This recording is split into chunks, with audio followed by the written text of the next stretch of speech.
Después de la Segunda Guerra Mundial y a través de la Fundación Rockefeller, Estados Unidos creó un conglomerado de empresas del agro y lo vinculó al negocio mundial de los hidrocarburos.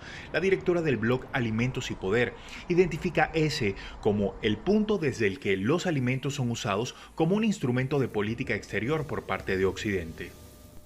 La creación de la USAID, por ejemplo, estuvo enmarcada en esta utilización de los alimentos. La cuestión de las tierras, de cómo se manipuló la entrega de tierras en Vietnam, estuvo enmarcado en esta política exterior de los Estados Unidos.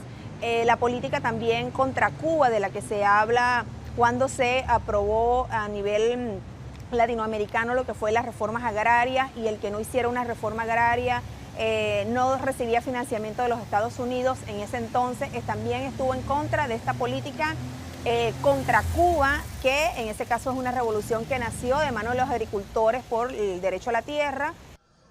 Esa situación ha evolucionado en métodos cada vez más perniciosos usados por Estados Unidos y sus aliados occidentales sobre países del sur global, principalmente sobre los países en desarrollo, que se liberan de la dependencia financiera y política hegemónica. Y esa política de dominación ha incurrido en métodos que son diferentes a los que inicialmente usaba, como el caso de los golpes de Estado. Ahora simplemente han desarrollado, sobre todo de 2005 para acá, el concepto de la guerra híbrida, que es una guerra no convencional que está basada en elementos económicos, diplomáticos, políticos, medios de comunicación, pero también en elementos armados para poder doblegar la voluntad de los pueblos y la voluntad de sus líderes, en el marco de mantener Occidente, específicamente los Estados Unidos, la condición de un país, de un mundo unipolar, donde ellos como país, como nación, ejercen la hegemonía. Esta experta en estrategia y geopolítica asegura que a partir de 2014, Estados Unidos comenzó a imponer sobre Venezuela una política de cambio de régimen, teniendo como centro de los ataques al pueblo, al gobierno y al presidente Nicolás Maduro. ¿Cómo debilitas a una población? ¿Cómo infliges castigo a una población? Como dice Richard New en el libro El arte de las sanciones. Estamos hablando de el que fue el director de esta política de bloqueo por parte del Departamento de Estado de Estados Unidos contra Irak, que fue, por cierto, hasta el 2014 aproximadamente, en la que él dice que las sanciones o estas medidas coercitivas unilaterales están dirigidas a infligir castigo contra el enemigo para disminuir su resistencia. O sea, estamos hablando que se aplica sobre la población para disminuir la resistencia de la población y acelerar la capitulación del líder. Las medidas coercitivas unilaterales que Occidente llama sanciones son aplicadas a pueblos que no aceptan modificar sus modelos internos o formas naturales de vida y aceptar lo que intenta imponer Estados Unidos. Rusia, por ejemplo, lleva a cuestas 8.000 de estas agresiones y Venezuela 731.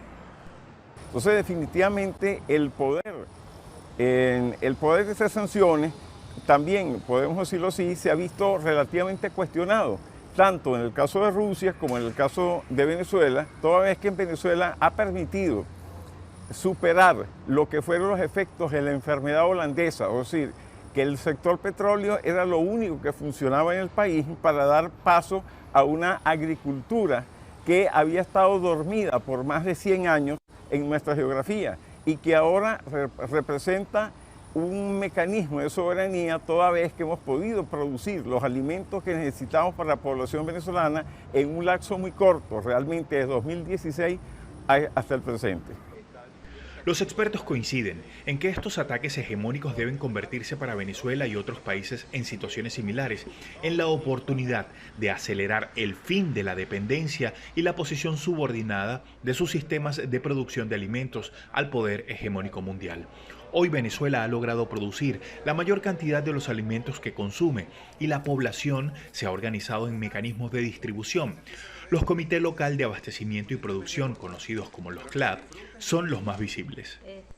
Todo el equipo político dentro de nuestra comunidad decidimos organizarnos para arremeter con todos esos impactos que estamos recibiendo y bueno, salió esto, la organización de los CLAP, nos unimos, nos organizamos y buscamos de que Todas nuestras comunidades beneficiadas, 445 familias se benefician efectivamente con Proteico. Formamos parte de unas bases de misiones, Manuelita Sáenz, Libertadores y Libertador, un organismo que se encarga de atacar a los más vulnerables, pese a la guerra económica, pese al bloqueo económico.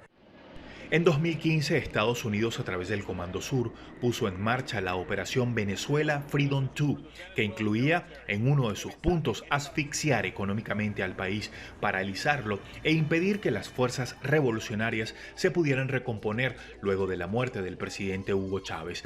El vocero de ese organismo militar aseguró que si en Venezuela se desarrollaba una crisis alimentaria, ellos estaban preparados para intervenir. Los hechos siguen demostrando que esas políticas y planes hegemónicos cada día son menos eficientes y los pueblos desarrollan su capacidad de resistencia y de independencia. Abraham Istillarte, CGTN en español, Caracas, Venezuela.